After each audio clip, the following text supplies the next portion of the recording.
Power star Pawan Singh के fan हो जा लगे तैयार काहे कि पावर स्टार पवन सिंह के बहुत दिन बाद एगो बहुत ही जबरदस्त मस्त खतरनाक सेट सॉन्ग रिलीज होके जा रहल बा। जौना गाना के टाइटल बा नसीब। अरे हाँ, नसीब गाना कैसन होखेला बा, कौना चैनल से आता, कौ तरीके गाना रिलीज करल जाता, पूरा फुल जानकारी मिली तो के ई वाला वीडियो में।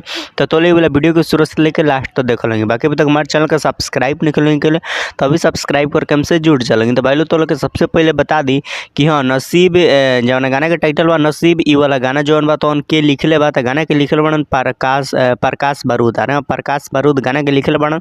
बाकी भाई लोग तो लोग बता दी कि पवन सिंह के मतलब आवाज़ में प्रकाश बारूद के बहुत दिन के बाद गाना तो लोग सुने के मिला था। और ये वाला गाना म्यूजिक दिले बड़न सरगम आकाश। अरे म्यूजिक डायरेक्टर बड़न सरगम आकाश। बाकी तो लोग ये वाला गाना बता दी कि कैसन होखेला बता। गाना ये वाला जौन बा तो सेट सॉन्ग होखेला बा, लेकिन लव स्टोरी वाला सेट सॉन्ग नहीं होखेला।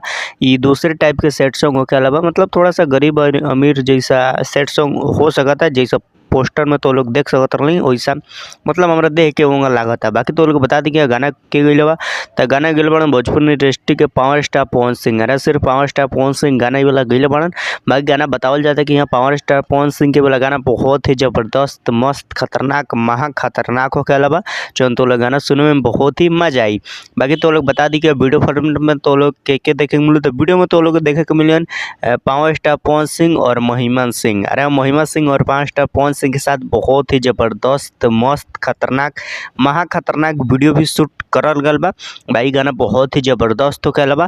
बाकी तो लोग बता दी कि गाना जौन बा तो कौना चैनल पे आवेला बा। तो गाना जौन बा तो यसी फिल्म्स। अरे यसी फिल्म्स के यूट्यूब चैनल पे आवेला बा। लेकिन भाई हम तो लोग बता दी वाला जौन यसी फिल्म्स बा, ये वाला गाना मतलब चैनल डेट हो गल बा। ये वाला गाना आई चैनल पर तो उतना व्यूज ना जाई काहे कि पुराना चैनल हो गल बा। चैनल के डाउनफ्लो आ गल बा और डाउनफ्लो भी चलेला चैनल, उतना व्यूज ना जाला ये वाला चैनल पर। लेकिन भाई लोग देखल लेकिन जब पावर स्टार पवन सिंह गाना आई तो उठ भी सकता, बवाल भी मच सकता। बाकी तो लोग बताते कि गाना कौ तारीख के रिलीज हुई। तो गाना जौन बा तो लोग के 8 तारीख के रिलीज हुई। यार 8 तारीख की यसी फिल्म्स के यूट्यूब चैनल पे गाना रिलीज हुई। तो लोग गाने के मिस मत करेंगे, गाने के जरूर सुन लेंगे। पावर स्टार पवन सिंह के ये वाला नसीब गाना जरूर सुनिए लेंगे। बाकी तो लोग के वाला वीडियो कैसा लगल, अच्छा लगल तो लाइक कर लेंगे, चैनल के सब्सक्राइब कर लेंगे, वीडियो के शेयर कर लेंगे।